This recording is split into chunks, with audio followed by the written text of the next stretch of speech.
Hola muchachos y muchachas, vamos a empezar nuestra classe. Bom, aí estão os nossos pontos de apoio.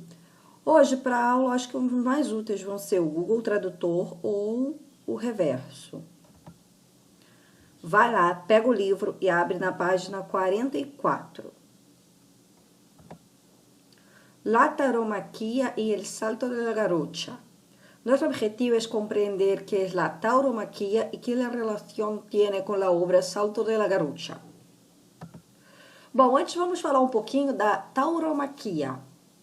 Es la arte y técnica de torear o lidar con toros. La tauromaquia no es solo un espectáculo del toreo y su toro. Va más allá. Incluye todo el desarrollo previo del espectáculo, desde la cría del toro hasta la confección de la ropa del toro.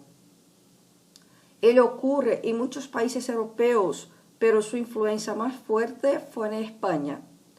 Bom, todos nós já vimos a tauromaquia em algum momento, seja em uma foto, seja em um vídeo, ou já escutamos falar. A tauromaquia é uma tradição de muitos países europeus, alguns da América do Sul, muito poucos também fazem, mas o país que mais enraizou essa tradição foi a Espanha. É o que a gente chama aqui de corrida de touros, né? Onde a gente tem uma arena, normalmente em formato circular, onde fica a plateia. Nós temos um touro que foi criado especialmente para aquela finalidade e um toureiro que normalmente se veste com roupas muito chamativas para atrair a atenção do touro. E qual é o objetivo? O objetivo é fazer com que o homem ganhe do touro. Como é que ele ganha? Não sendo atingido pelo chifre do touro, tá bom?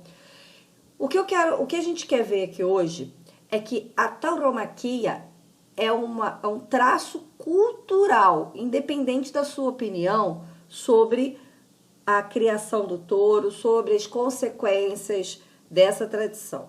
O que a gente está analisando é que, assim como no Brasil a gente tem o carnaval como uma tradição muito forte, o Dia de Ação de Graças nos Estados Unidos como uma tradição muito forte, a gente tem a tauromaquia como uma tradição muito forte dentro da Espanha.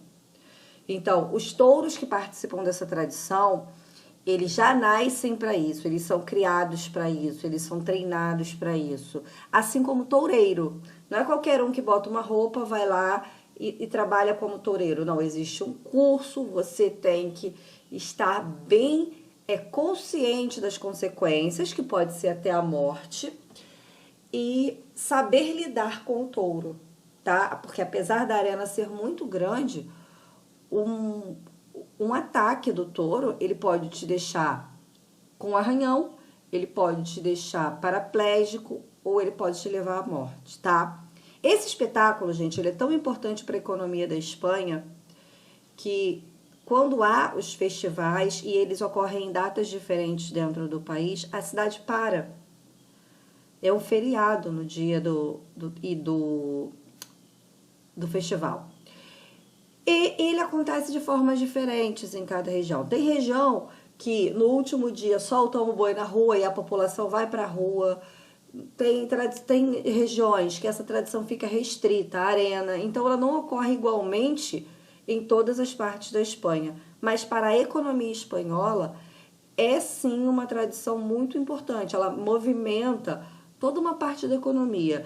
Desde aquela pessoa que está confeccionando a roupa do toureiro, até aquela pessoa que vai organizar a arena, que vai vender pipoca na frente da arena, que vai vender bebida dentro da arena, que vai vender as lembrancinhas. Então, é uma tradição que ela faz parte do cronograma econômico da Espanha.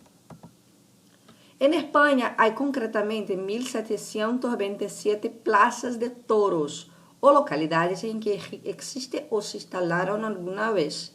La tauromaquia influye cerca de 103 actividades económicas en este país, pero esa gran tradición cultural está en caída a causa de los órganos de protección animal y las leyes que fueron creadas para protegerlos.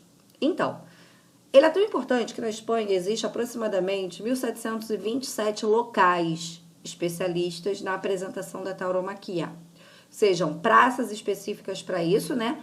Como se fosse, mal comparando, o nosso sambódromo, né? Existem as praças específicas só para esse evento e ficam fechadas no resto do ano, só reabrem para ele. E existem aquelas que são móveis, elas são montadas e desmontadas. Bom, dentro do panorama econômico, a tauromaquia, ela movimenta 103 atividades econômicas, como eu já falei para vocês, que vai desde o cara que vende a pipoca lá na porta até o dono do touro. Então, para vocês terem a noção de como isso é importante não só para a parte da tradição, mas também para a parte econômica. O problema é que hoje se pensa muito nos direitos dos animais, né? Se vê o animal como vida.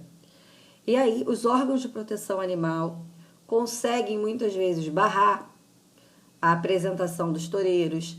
Existem alguns locais que já é proibido a prática da tauromaquia por acreditar que aquilo ali pode levar a vida do touro e do toureiro também em risco. E aí é a opinião de cada um, né? A gente tem que refletir até que ponto isso vale a pena por uma tradição. Porque realmente o touro pode morrer, você fala, nossa, mas como é que o touro pode morrer? Ele pode morrer numa queda. Se ele quebra a pata, por exemplo, ele tem que ser sacrificado. Ele se machuca, porque se vocês forem procurar vídeos no YouTube, vocês vão perceber que o toureiro, ele tem uma quantidade de lanças. E essas lanças são cravadas no touro. Muitos não resistem, porque se ele afeta o coração, o touro morre. Se ele afeta o fígado, o touro morre. Então, grande parte dos touros, eles falecem na arena. E aí, esses órgãos de proteção animal, eles lutam para que essa tradição morra. E não é só na Espanha, tá, gente? São os órgãos de proteção do animal mundial. Hoy en España se recorre a la legislación de la protección de la tauromaquia como bien cultural desde 1991. Posteriormente, se aprobó una ley que regula la tauromaquia y por otra que protege la fiesta como patrimônio cultural inmaterial. Ou seja, a gente tem duas correntes aí muito fortes. Uma que defende a vida animal e que tenta, de toda forma, defender o touro e o toureiro. E do outro lado, a gente tem a população, representada por seus representantes, os políticos, que tentam criar leis, que tentam criar órgãos para que se proteja essa tradição, tá bom? Então, em alguns lugares, a tauromaquia é considerada patrimônio cultural imaterial, ou seja, é como o carnaval aqui no Brasil, não é algo que você toca, mas é uma tradição muito forte, enraizada dentro daquele povo.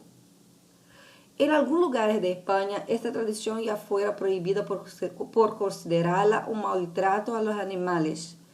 Cataluña fue el primero a abolir en 2010. En 2016, las Islas Baleares también la prohibieron. Lo que se sabe es que cada año las corridas tienen un público menor.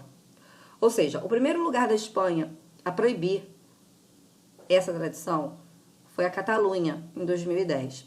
Depois, em 2016, as Islas Baleares também proibiram a tauromaquia. O que se percebe, até mesmo dentro dos países que ainda praticam a tauromaquia, é que o público, a cada ano que passa, vai reduzindo, porque vai se tornando consciente de quão perigoso, de quão grave e de quão cruel é com o touro e com o toureiro essa tradição. E ao falar sobre essa tradição que se remonta à pré-história, Pablo Picasso, uno de los más importantes pintores españoles, ha representado esta tradición por medio de su arte. Analiza la obra Salto de la Garrocha, de 1957. Bom, essa tradição é tão importante, gente, que Pablo Picasso, um dos maiores pintores europeus, reproduziu em um quadro seu chamado Salto de la Garrocha. É uma pintura no estilo pré-histórico que desenha o movimento de uma arena. Então, no centro nós temos o touro e o toureiro com a lança na mão, tentando acertar o touro. À sua direita, nós temos a figura do que a gente chama aqui no Brasil, seria o bobo da corte, né? Aquela pessoa que fica tentando desviar a atenção do boi. Lá em cima, um monte de pontinho, aquilo ali É o público pagante, é aquele pessoal do povo que vai assistir. E mais abaixo à sua esquerda você tem 4 figurinhas. Aquilo ali seria como se fosse o camarote, a área VIP, onde ficam o rei da Espanha, onde ficam as pessoas mais influentes, políticos e assim por diante, tá bom? Vai lá, faz as atividades, envia para o meu e-mail até o dia 25 de junho. Haga los ejercicios con atención. Cuídate, estaremos juntos muy pronto. Hasta luego.